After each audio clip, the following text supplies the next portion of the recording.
All right, Tom Tancredo, former congressman, of course, and former presidential candidate, author of In Mortal Danger, The Battle for America's Border and Security. Congressman, welcome, sir. Thank you very much. It's great to see you, Steve. All right, let's talk a little. First of all, Christie announced today, I'm no fan of Christie, and we had Peter King on earlier in the show, congressman from New York, and I asked him about the fact that Christie continues what he started at the convention and what really started in January of 2012 when he made a speech at the Reagan Library blaming Republicans and Democrats in Washington equally. And King said he's wrong. It's 90% Democrats. But what's with Christie? Well, of course, he wants to be president. Surprise, surprise. But it's a fascinating, I don't know if that's the right word, it's an intriguing sort of speech that he's made as his intro into that particular world, into the campaign.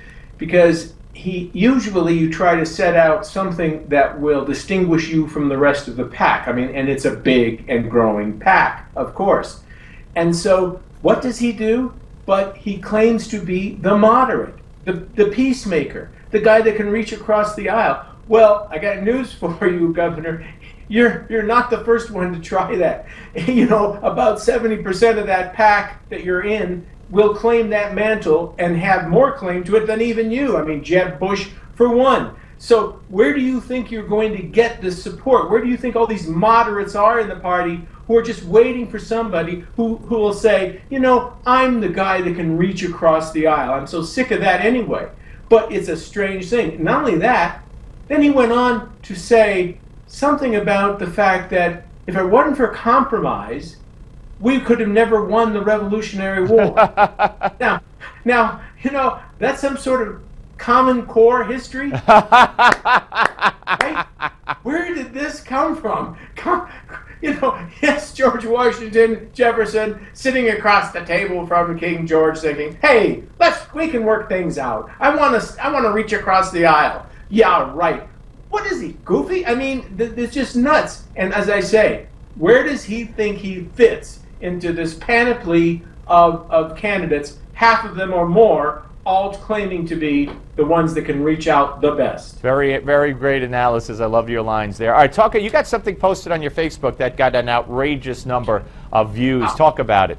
Yeah, sure. Well, I was simply opining about this rush to get rid of, to rid the public arena of any sort of semblance of the Confederacy, and especially the Confederate battle flag. And I thought to myself, all I listened to is all these things, these horrible things that flag apparently represents to a lot of people.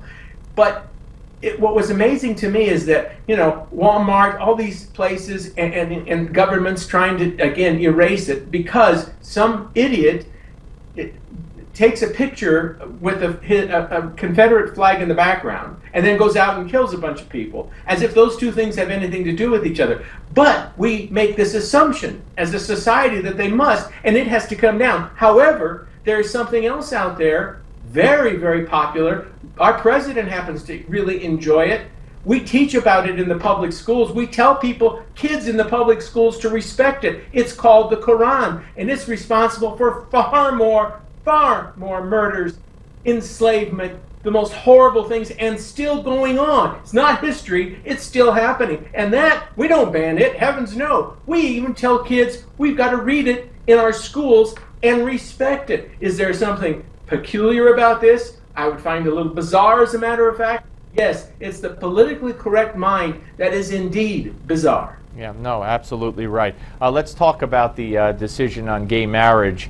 And I won't even say the pushback. Let's talk about where it's going. I mean, you got people now openly saying, hey, polygamy is next, and people openly saying, if you claim religious objection, that's the same as saying you were religiously objecting to blacks marrying whites. I mean, it's going very quickly in that direction, and I fear it's only a matter of a short amount of time before the first effort is made to take tax-exempt status away from religious institutions. Absolutely. That's already a push for that. There will be an attempt to, I'll tell you eventually, there will be an attempt to imprison or at least charge criminally somebody, a pastor somewhere, for refusing to marry a gay person, two gay people, I should say, to each other.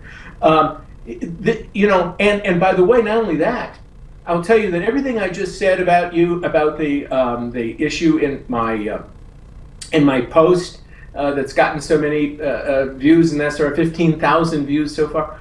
All these things and the things you just said, I'm telling you, they will be banned, outlawed, not just outlawed, because it will be called hate speech. You mark my words. There will be laws against saying things, and you say, well, how can this happen? First Amendment.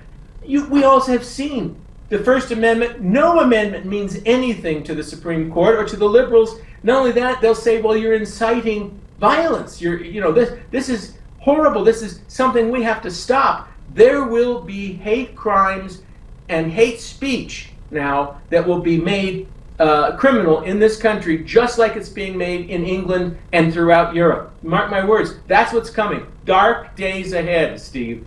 I couldn't agree with you more, and I think it's coming sooner rather than later. And I think Hillary has been very, if you listen to some of the remarks she's made, and if you read between the lines as well, where we must do away with traditionally held religious beliefs, I'm paraphrasing, and other statements about how we have to change the way we get our news because there's too many outlets and everybody has their own opinion on what the facts are. It's frightening to hear her talk, especially in this climate. Congressman, have a very happy, safe 4th of July. Appreciate it.